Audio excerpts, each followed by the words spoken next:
Hey, what is up, guys? We're here with the Aria character breakdown. She's the final boss character for Killer Instinct Season 2. She has a ton of stuff going on, and I just want to hop right into it. So, one of the interesting things about Aria is that she has the same kick normals in all of her different body types. Now, when I say body types, the reason I mention that is because she can switch between all three of them. You see the two things floating behind her? Those are different body types that she can actually put on, and it'll change her moveset, her movement, her special abilities. It's a really interesting mechanic. So before we get into that too much, let's talk a little bit about some of her normals. So she has standing light punch, crouching light punch, standing medium punch, crouching medium punch. And the crouching medium punch is actually a low, if you guys were wondering.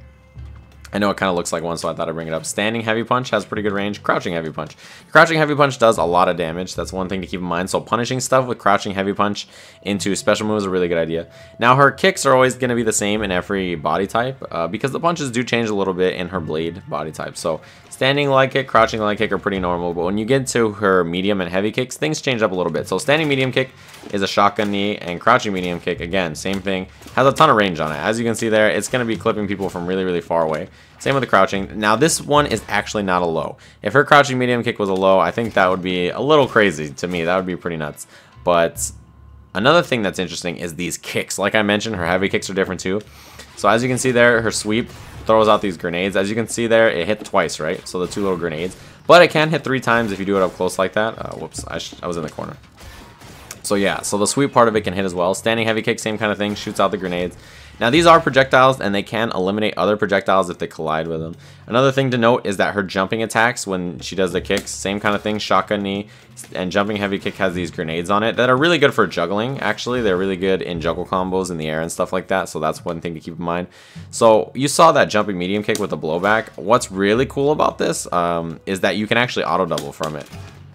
So yeah, even from really far away like that, you're actually plus enough to auto double. Another cool thing is she can use her shadow moves to combo off of it. So that is actually going to be a combo, which is really nice, obviously, that she can confirm like that.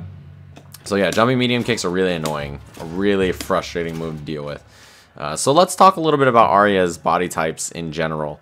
And actually, you know what? First, let's cover her other special moves with her kicks. So she has quarter circle back kick. Looks like this. It is a linker, and the heavy version of the linker is really quick. It's a really good linker in general.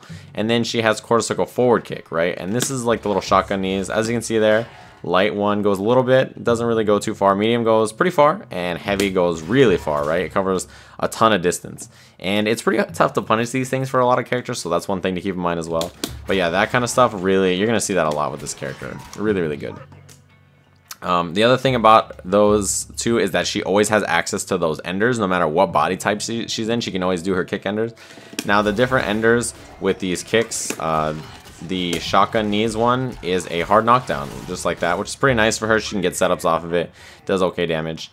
There's a lot of damage there just because White Life was built up. She doesn't normally do like 70% for like one hit. The quarter circle back one is actually a launcher ender, which looks like that. That's one of the things I mentioned about being able to juggle with stuff like the grenades. So she does have a launcher ender with that, which is pretty nice as well.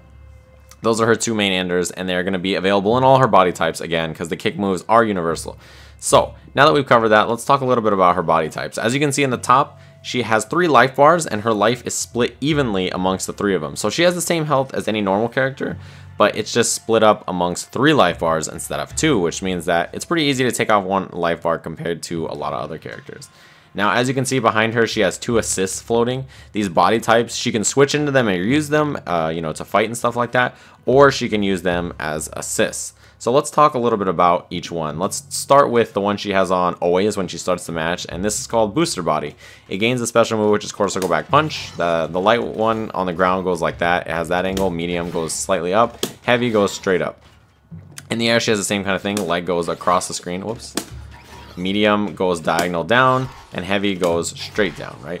Which is pretty nice because she can do stuff like that where she mixes you up. Because the special move or ability she has in this, as you can probably guess by the wings, is flight. So if you hold up at all, you will fly while you're jumping, which is really nice because you can do stuff like this and come down on this side and just kind of mix people up. Like I mentioned, she can use her quarter circle punch move to go straight down, and you can see she auto corrects right there when she goes past you. So that's pretty nice as well, to turn around and get the cross up. Pretty good stuff. So she can get really good mix ups off of that. Even though I didn't really demonstrate it, I just kind of was flying around. She can get really cool mix-ups and setups off of that she doesn't have access to in the other body types. Now, the other two body types, she has Blade and she has her zoning one, which is all projectiles, which is really nice for her in certain matchups as well. This makes this character really well-rounded. So there are two assists, or one assist for each of these body types. And the assists are activated by hitting back heavy punch to activate the top assist, or back heavy kick to activate the lower assist. So in this case, the higher assist, the top one, is going to be Blade. Back heavy punch will activate it. It's an anti-air assist. It's really invincible, but it has recovery at the end of it that you can actually hit it.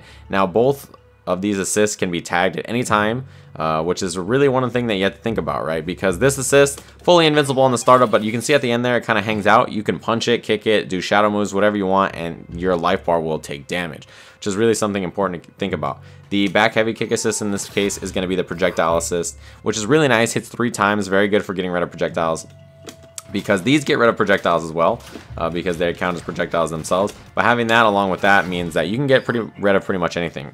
So like I mentioned, these assists can be hit, which means that you have to be careful with them. You don't want to just call them willy-nilly, and you have to make sure that, you know, your opponent's not going to be able to hit you and the assist at the same time, which is an absolute nightmare. Obviously, you don't want that to happen. Now, one thing you'll notice about Aria's health, if you look in the upper right actually at my opponent's health, is that the white life doesn't come back. So white life will not regain on your main body while you're wearing it, which is something you have to keep in mind, because if one body has a ton of white life, you want to swap it for another one so that you don't have to take that risk of getting cashed out for a ton of damage. Now, we've taken a look at the first body type. Let's talk about the other body types and how to switch between them. If you hit triple punch, you will switch body types. Right, triple punch or triple kicks. Triple punch will switch to the top body type. Triple kick will switch to the bottom body type. This also is available at any time during a combo. So if I hit triple punch, I'll get an ender that swaps me to the other body type I'm looking forward to, right? So you can see there, I did triple punch and I swapped to Blade. Now I'm in Blade body type. Now that we're in Blade, we can show off the assist from the wings that we didn't have previously. So booster body type, full screen tackle type of assist, which is really nice in a lot of situations because you can use it to threaten your opponent from full screen where you previously didn't have that. So you have the projectile, you have the full screen tackle at the same time. Really nice. So now we're in Blade. Now you'll notice the walk speed significantly faster, and the normals have so much range on it. Like, look at how far that crouching medium punch goes. Ton of range on that button. Standing heavy punch, same thing. Ton of range on it. Now, one thing that's really nice about it is that these normals also do chip, which is really great. And another cool thing about this is that she, again, gains her own special move in this. So she gains an uppercut. Now, light uppercut is just a normal uppercut motion, looks like that. It is just a normal DP. Anti-air is really nice and stuff like that. Medium is a rush move like that, which is plus on block and very easy to combo off of on hit. It's really, really plus. Very easy. Heavy is the same thing, rush, but with an uppercut at the end, which is really nice if your opponent's trying to shadow counter the medium version of this, right? Because that is one of the biggest weaknesses of it. So it's a really, really nice situation for her. And that is her Blade type in a nutshell. Faster walk speed, better normals, chip on the normals, uppercut. Now the ender that she gains in this is an uppercut ender. It's a damage ender, does a lot of damage. But obviously the white life wasn't coming back, so that's why she did so much. Now the final body type, triple kick, this is all projectiles. All projectile moves. Light is low, medium is a mid, heavy is an anti-air, and shadow version, shadow projectile. Nice thing is, if you shoot a projectile and your opponent jumps over it, you can cancel into the shadow version and get an anti-air, which is pretty nice. The ender in this one is actually a battery ender, which means it builds meter, and it also pushes them full screen, which I didn't get to show you there because we were in the corner, but it looks like this. So, as you can see there, sends them full screen, builds you meter, really nice situation. So, those are her 3 body types. I thought I would just cover them. And they all have different abilities as well. Like this one, I don't know if I mentioned it, but the ender for this one is actually a wall splat. So she only has access to certain enders and situations depending on the body type, which is something you have to keep in mind as well. Final thing I wanted to show off was, of course, the instinct. This is really unique for this character. It's something that she, you know, you'd probably expect. She gains access to all 3 body types. So she has the walk speed of Blade. She has the forward and back dashes of the projectile body type, which are really, really fast, as you can see there. Tons of mobility. Now, she doesn't have her normal assists, right? instead she gains access to a very special assist that is a homing projectile, hits really fast.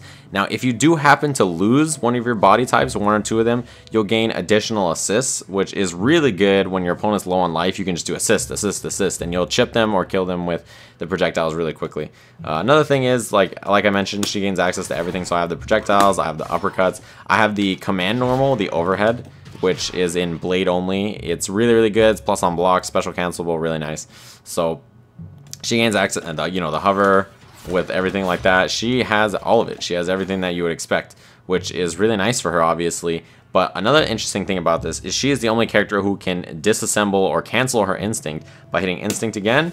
She'll come back into her normal body type, which is really good for her if she's taking a lot of damage and she wants to split up her health back between her different blade body types or whatever it is. That is something that she can go for, which is obviously really important in a lot of situations for her because, I mentioned that these 3 life bars, they have to be killed individually, right? When she's in instinct, all of her life bars are combined. So if you do a combo that kills her when she's in instinct, she'll die. The game is over. You don't have to kill all 3 of her body types, which is a really big risk for Aria, and it's something that you have to keep in mind, that her instinct is really powerful because you gain access to everything, but at the same time, you have to be worried about, your life bars. So there is Aria, character breakdown. She has a ton of stuff going on. I thought I would just try to cover it to my best of my ability, but you really do have to check this character out for yourself. She has so much going on. There's so much information and stuff going on with this character. I'll definitely be posting some gameplay soon, so stick around for that. And yeah, thank you guys for watching. I'll see you guys again soon.